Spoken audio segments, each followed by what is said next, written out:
ഈ കോഴിക്കോട് ജില്ലയിൽ മാത്രം ഈ വർഷം 12 കുട്ടികളുടെ കട്ടിന്റെ അടിയിൽ നമ്മൾ ആളുകളെ പിടിച്ചത്. രാത്രി 2 മണിക്ക് ഡ്യൂട്ടി എടുക്കുമ്പോ, ഈ റോഡിലുള്ള ഡ്യൂട്ടി എടുക്കുമ്പോ കാമുകിയുടെ വീട് തേടി പോകുന്ന കാമുകന്മാരെ ദിവസവും നമ്മൾ 5ഉം 10ഉം പിടിച്ചെടുക്കുന്നുണ്ടല്ലോ. ഇതൊക്കെ ആരുടെ മക്കളാ? നിങ്ങൾ എന്റെയും മക്കളെന്ത്? ഇനി ഏതെങ്കിലും ബീച്ചിൽ പോയാൽ ആ കാട്ടിന്റെ കുറ്റിയിൽ എന്താണ് കാട്ടിന്റെ, ഞാനൊക്കെ ഇപ്പൊ പേടിയും പോകാൻ പേടിയാണ്. ഇങ്ങനെ പോകുമ്പോൾ പെട്ടെന്ന് കാട്ടിന്റെ കുറ്റി ഇങ്ങനെ നടക്കും. നോക്കുമ്പോ അതിന്റെ ചോട്ടിൽ ഒരു 2 എണ്ണം ഉണ്ടായിരിക്കുന്നു. അങ്ങനെ ഇരിക്കുന്നത് എനിക്ക് കാണാൻ ഇഷ്ടമില്ല. 18 വയസ്സ് വരെ കുട്ടികൾ അങ്ങനെ പോകാൻ പാടില്ല.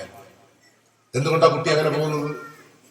ഈ മാറുന്ന ലോകത്തെ കുറിച്ച് ബോധമില്ലാത്ത രക്ഷാകർത്താക്കൾ കൊണ്ടല്ലേ. നിങ്ങൾക്ക് വല്ല ബോധമുണ്ട്? അപ്പൊ നിങ്ങൾ പറയുന്നത് എന്താ പറയാ? എന്റെ കുട്ടി അങ്ങനെയല്ല, ഞാൻ അങ്ങനെയാ നോക്കുന്നത്. ഓളച്ചാച്ച വീട്ടിൽ ആന പാപ്പ ഇതൊന്നും കുട്ടിക്ക് കേൾക്കണ്ട. കുട്ടിയെ കുറിച്ച് എനിക്കൊരു കാര്യം പറയണം രക്ഷാകർത്താക്കളോട്. നിങ്ങൾ 10ാം ക്ലാസ് പഠിച്ച 10ാം ക്ലാസ് ഒന്നും അല്ല ഇപ്പോഴത്തെ 10ാം ക്ലാസ്. ഞാനും 10ാം ക്ലാസ് പഠിച്ചില്ലേ. ഞാൻ സ്കൂളിൽ പോകുമ്പോ എന്നോട് ആരില്ല വന്നേന്ന് വിചാരിക്കുന്ന ആയിഷ, ബിന്ദു, ഷൈനി, സുനി എല്ലാവരും ഞാൻ ഒന്നിച്ച്. ഞാനും ആയിഷ എത്ര അടികൂടിയിട്ടുണ്ട്. ഞാൻ എത്ര കൊഞ്ഞനെ കുത്തിക്ക് ആയിഷാന. ബിന്ദു എന്നെ എത്ര അടിച്ചിനി.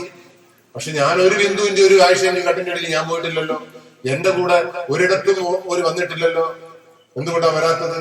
അപ്പം പുതിയ തലമുറയോട് പറഞ്ഞ കുശുമ്പ അങ്ങക്ക് കുശുമ്പ്. ഞങ്ങളുടെ ഫ്രണ്ട്ഷിപ്പ് സർക്കിൾ കുശുമ്പാണെന്ന്. ആർക്ക് കുശുമ്പ്?